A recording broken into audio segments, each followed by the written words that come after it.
నమస్కారం. పంచాంగ శ్రవణం కార్యక్రమానికి మీ అందరికీ స్వాగతం, సుస్వాగతం. ఇవాల్టి మన పంచాంగ శ్రవణం కార్యక్రమంలో క్రోధినామ సంవత్సరంలో 12 రాశుల వారికి ఎలా ఉండబోతుంది తెలియజేసేందుకు మనతో పాటు ఉన్నారు ప్రముఖ జ్యోతిష్య, వాస్తు పండితులు మరియు పంచాంగకర్త బ్రహ్మశ్రీ డాక్టర్ నాయకంటి మల్లికార్జున శర్మ గారు. ఆలస్యం చేయకుండా ఆయన్ను పలకరించేద్దాం.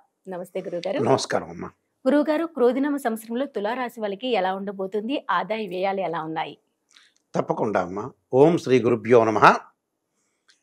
క్రోధినామ సంవత్సరంలో తులారాశి వాళ్ళకి ఏ విధంగా ఉండబోతుంది మనం చూస్తే ముఖ్యంగా వాళ్ళకి 2 ఆదాయంగా 8 ఖర్చుగా ఉంటుంది. 1 రాజ్యపూజ్యము, 5 అవమానంగా ఉంటుంది. అంటే తులారాశి వాళ్ళకి చిత్తా నక్షత్రం 3, 4 పాదాల్లో జన్మించిన వాళ్ళకి, అలానే స్వాతి నక్షత్రం 1, 2, 3, 4 పాదాల్లో జన్మించిన వాళ్ళకి, అలానే విశాఖ నక్షత్రం 1, 2, 3 పాదాల్లో జన్మించిన వాళ్ళందరూ కూడా తులారాశి జాతకులు అవుతారు. తులారాశి జాతక వాళ్ళకి ఆదాయం కంటే కూడా ఖర్చు ఎక్కువగా ఉంది. అయితే అలానే అవమానం కూడా ఎక్కువగా ఉంటుంది. అయితే ఏమిటి, భయభ్రాంతులు చెందాల్సిన పనేమీ లేదు దీని గురించి. గ్రహగమన గతులన్నీ కూడా మనం చూస్తే, పరిశీలన చేస్తే తులారాశి వాళ్ళకి షష్టమంలో రాహు యొక్క సంచారం, పంచమంలో శని యొక్క సంచారం, అలానే సప్తమంలో గురువు యొక్క సంచారం, మే 1వ తారీఖు నుంచి అష్టమంలోకి గురువు మారటం, అలానే వ్యయస్థానంలో కేతు యొక్క సంచారం. అయితే సహజంగా ఏమిటి అని అంటే, క్రోధినామ సంవత్సరంలో కొంతమంది క్రోధం కలుగుతుందని, క్రోధంగా ఉంటారు, కోపంతో ఉంటారనే కొంత అపోహతో ఉంటారు. ఆవేశపడుతున్నా, క్రోధంగా ఉన్న, బహిరంగంగా విషయాలు మాట్లాడటం వల్ల కూడా మనకు మంచి జరిగే అవకాశాలు అనేవి ఎక్కువగా ఉంటాయి, అది అర్థం చేసుకుంటే. అయితే క్రోధినామ సంవత్సరంలో వచ్చేటప్పటికల్లా మనకి ఈ సంవత్సరం ప్రత్యేకంగా 2 ఆదాయం, 8 ఖర్చుగా ఉండటం, 1 రాజ్యపూజ్యం, 5 అవమానం. ఏమిటి మాకు 2 ఆదాయంగా ఉంటుంది, 8 ఖర్చుగా ఉంటుంది, 6 పాళ్ళు తేడా ఉంటుంది అని ఆలోచన చేస్తారు. దానికి విశేషంగా ఏమిటి అని అంటే, ఈ రాశి వాళ్ళకి 6వ స్థానంలో రాహు యొక్క సంచారం చాలా అద్భుతంగా ఉంటుంది. అంటే ఆదాయం బాగా పెరుగుతుంది, కార్య విజయం, రైతులకి ముఖ్యంగా 3 పంటలు కూడా సకాలంలో పండే అవకాశం ఉండటం, ఆదాయం కూడా రైతులకు బాగా పెరిగే అవకాశం అనేది ఉంటుంది. అంటే 3 పంటలు వేయచ్చు, అంటే 2 పంటలు వేయచ్చు, 3 పంటలు వేయచ్చు, వాళ్ళ వాతావరణాన్ని బట్టి వేసుకోవచ్చు, తప్పులేదు. ఆదాయం అనేది రైతులకు మంచి ఆదాయం అనేది కలిగే అవకాశం బాగా ఎక్కువ ఉంటుంది. దానితో పాటు ఇక్కడ 6వ స్థానం రాహు వల్ల ధనాదాయం బాగా పెరగటం, ఆర్థిక స్థితిగతుల్లో మార్పు ఉండటం, విదేశాలకు వెళ్ళే అవకాశాలు బాగా ఎక్కువగా ఉంటాయి. అలానే విదేశాలకు వెళ్ళటం ఒకటి, విద్యార్థులకు కూడా అనుకూలమైన కాలం. అంటే ఈ అకాడమిక్ ఇయర్ అనేది కూడా 7వ స్థానంలో గురువు యొక్క బలం వల్ల ఈ సంవత్సరం అంటే ఏప్రిల్ 30వ తారీఖు వరకు చాలా అనుకూలంగా ఉంటుంది. ఆ తర్వాత నెక్స్ట్ ఇయర్ కొద్దిగా అధిక శ్రద్ధతో చదవాల్సిన అవసరం అనేది బాగా ఎక్కువ ఉంటుంది. అంటే అధిక శ్రద్ధతో చదవటం వల్లనే ఉత్తీర్ణమయ్యే అవకాశాలు ఎక్కువగా ఉంటాయి.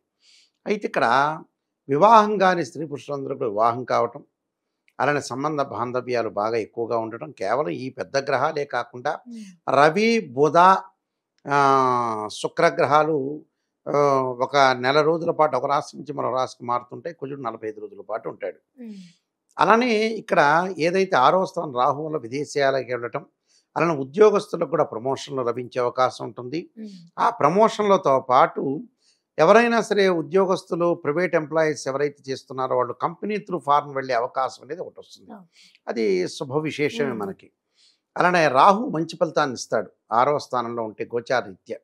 అలానే 5వ స్థానంలో శని ఉన్నాడు, వీళ్ళకి స్థానచలనం జరుగుతుంది. అంటే ఉద్యోగస్తులకి నేను ఇందాక చెప్పినట్టుగా ప్రమోషన్ జరుగుతుందన్నా, స్థానచలనం అంటే ఒక ఊరి నుంచి ఇంకో ఊరికి వెళ్తాడు. ఇప్పుడు హైదరాబాద్ నుంచి గుంటూరు, విజయవాడో లేకపోతే వైజాగ్ ఎక్కడికి వెళ్తాడు. అలా స్థానచలనం జరిగే అవకాశం ఉంటుంది. ప్రమోషన్లు ఇంక్రిమెంట్లు జరుగుతాయి, ఇంప్రూవ్మెంట్ జరిగే అవకాశం బాగా ఎక్కువ ఉంటుంది. అలానే వృత్తి వ్యాపార రంగంలో వాళ్ళందరికీ కూడా విశేషంగా లాభం కలిగే అవకాశం ఉంటుంది. ప్రయాణాల వల్ల లాభం, కోర్టు సమస్యలు పరిష్కారం కావటం, ఆధ్యాత్మిక రంగంలో తీర్థయాత్రలు ఇవన్నీ కూడా చేసే అవకాశాలు బాగా ఎక్కువగా ఉంటాయి. కాబట్టి ఇక్కడ ఈ 5వ స్థానంలో శని వల్ల స్థానచలనం జరగటము, అలానే సప్తమంలో గురువు ఉంటే మంచివాడే, అష్టమంలో గురువు ఉంటే డబ్బులు ఖర్చు అవుతాయి. అష్టమంలోకి గురువు ఎప్పుడు వస్తాడు అంటే మే 1వ తారీఖు నుంచి ప్రారంభం అవుతాడు. అంటే డబ్బు ఎందుకు ఖర్చు అవుతుంది, ఒక 25% వృధా ఖర్చు అవుతుంది. మిగతావి బంగారం కొనుగోలు చేయటం, పొదుపు చేయటం, సేవింగ్స్కి ఖర్చు అయ్యే అవకాశాలు ఎక్కువ ఉంటాయి. అంటే మన డబ్బులు అనేవి సేవింగ్ రూపంలో మారిపోతుంటాయి. అంటే అభివృద్ధి సాధించడానికి కొంత ఖర్చు అయ్యే అవకాశాలు ఎక్కువగా ఉంటాయి. ఓకే. కాబట్టి దానివల్ల పెద్ద నష్టం జరిగే పని లేదు, ఆందోళన చెందాల్సిన పని లేదు. కానీ బంధువులతోటి మిత్రులతోటి సహనంగా వ్యవహరించాలి. వాళ్ళ ద్వారా కొంత అవమానాలు జరిగే అవకాశాలు ఎక్కువగా ఉంటాయి. కాబట్టి మితభాషిగా ఉండి ఎంతవరకు మాట్లాడో అంతవరకే మాట్లాడి ముందుకెళ్ళటం మంచిది.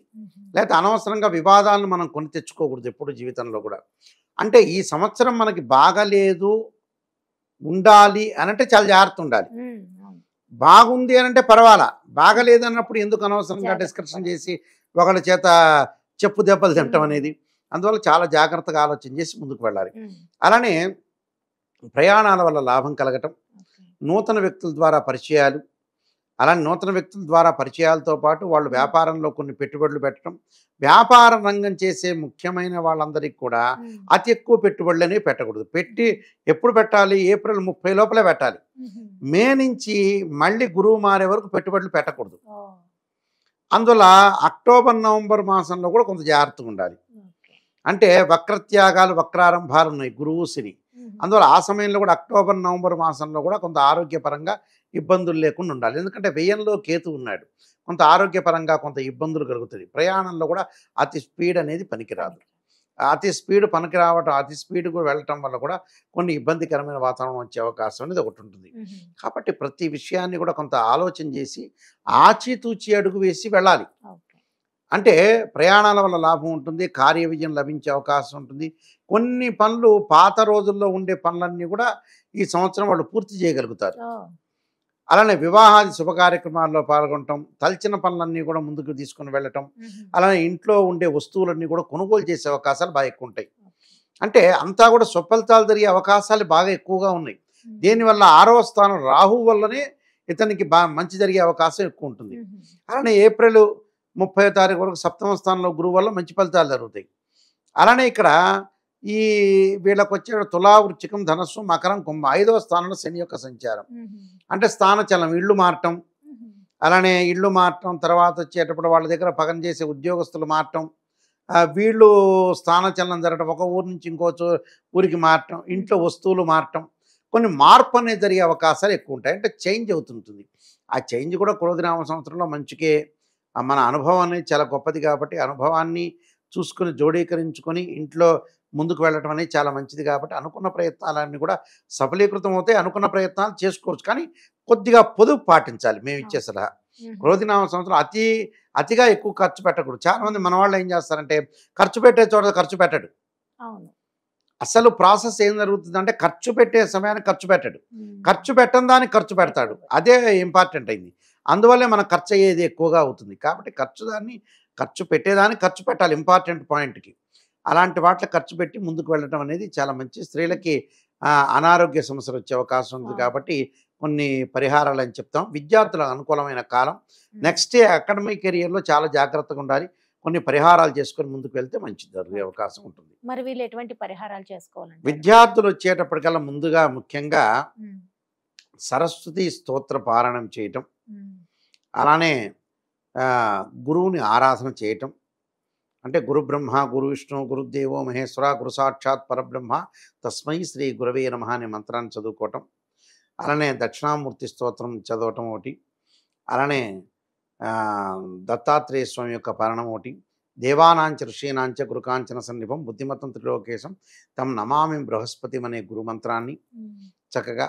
శనికి ఆయుర్వృద్ధి, అంటే ఆ స్త్రీలకు అనారోగ్యం చేస్తుంది కాబట్టి ఆయుర్వృద్ధి కలగటానికి, తప్పకుండా ఆయుష్ పెరగటానికి, అనారోగ్య సమస్యలు లేకుండా ఉండటానికి తప్పకుండా వీళ్ళు శివలింగానికి నువ్వుల నూనెతో అభిషేకం చేయటం, నవగ్రహాల యొక్క ప్రదర్శనలు చేయటం వల్ల కూడా వీళ్ళకి మంచి సుఫలితాలు జరిగే అవకాశం ఉంటుంది.